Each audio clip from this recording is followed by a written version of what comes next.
दुईजना बेच्नु आएको उमर कति भयो? Today, we travel deep into the peaceful mountains of Shazingza Ka, formerly known as Hati Karka A, under Pemeling Butte. Samps to meet two elderly siblings after being recommended by Jumsa Shogpa Deepa Rai. The journey itself was unforgettable.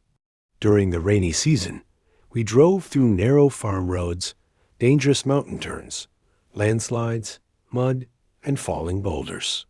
Every turn brought new challenges as we slowly climbed higher into the mountains. After nearly 2 hours of driving through dense forests and rough roads, we finally reached their small hut. Despite all the difficulties on the road, what waited for us at the end was something truly special. Even after all the pain and struggles they have faced, their smiles still shine brightly.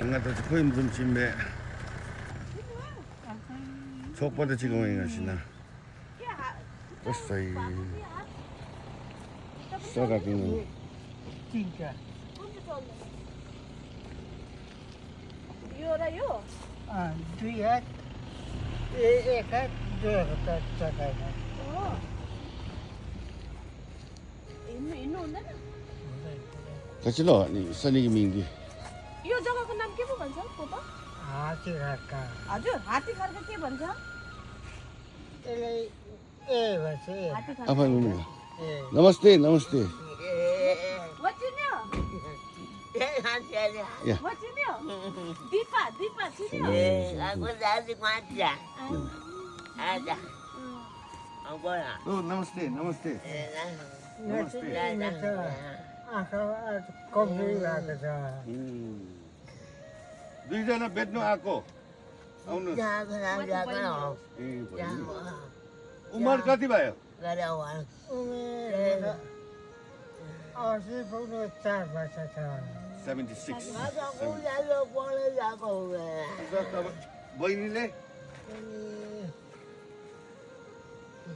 6 वर्ष छ र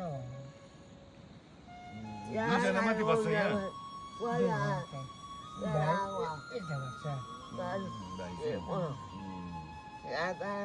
हामी दुईजना बेच्नु आएको नि दिपाले भनेर हो अन्त खानेकुराहरू चाहिँ कस्तो बनाउँदैछ? कसले बनाउँछ? भात कसले पकाउँछ?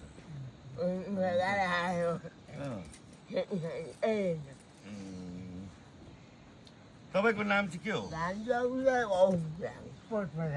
पूर्वधन मोगी मिङ्गी खै हिँडेर हेर्नुहोस् त उठ्नुहोस् त योले टेक्छ हिँड्नुहोस् त उठ्नुहोस् त एकखेप कस्तो उठ्छ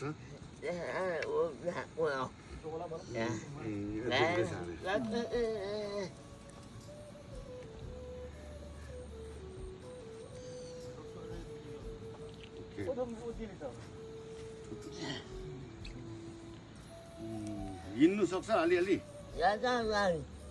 दाजु अलिअलि हिँड्छु अलिक हिँडेर हेर्नुहोस् त अलिक हिँड्नुहोस् त कोपा बिस्तारै गरेर हिँड्नु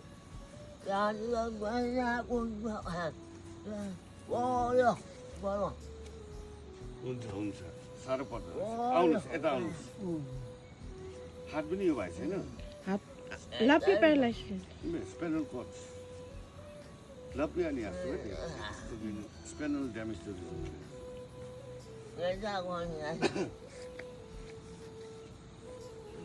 बस्नुहोस्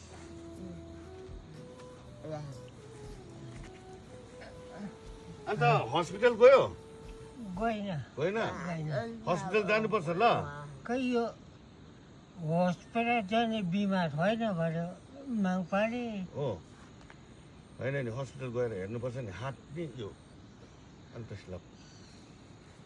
लब र ठाउँ त्यो हात चलाउँदो रहेछ हात यस्तो बस लबरानी बिमार सेवा त्यो लब कि चरम कुम्पला छ उता चाहिँ बहिनी बहिनी अस्ति पहिले मात्रै अलिक आथा भएको छ अचेल खुट्टा या हात पनि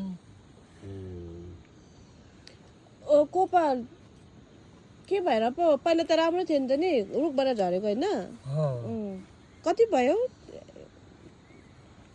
यो बिहा चाहिँ राति सुतेकोमा अचारमा लाग्यो बिमार stock 가기엔 땀이 집에서 있어.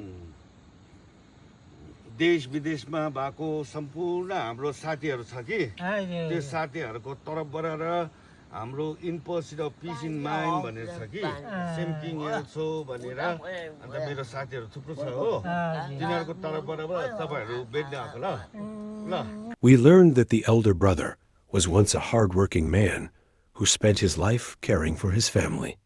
Sadly, after falling from a bed years ago, he became paralyzed. Since then, these two siblings have continued living together in a tiny hut surrounded by nature, facing life's hardships with courage, love, and strength. Their home is small. It is the place where they cook, sleep, and spend their days together.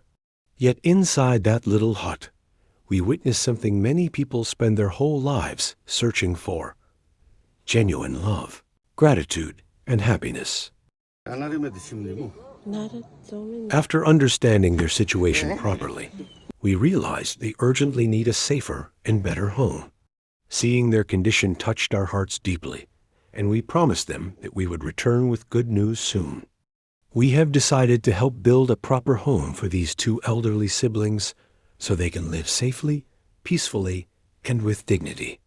This journey reminded us all of one important truth. True happiness is not about how much we have. True happiness is about sharing what we can with others who need it most.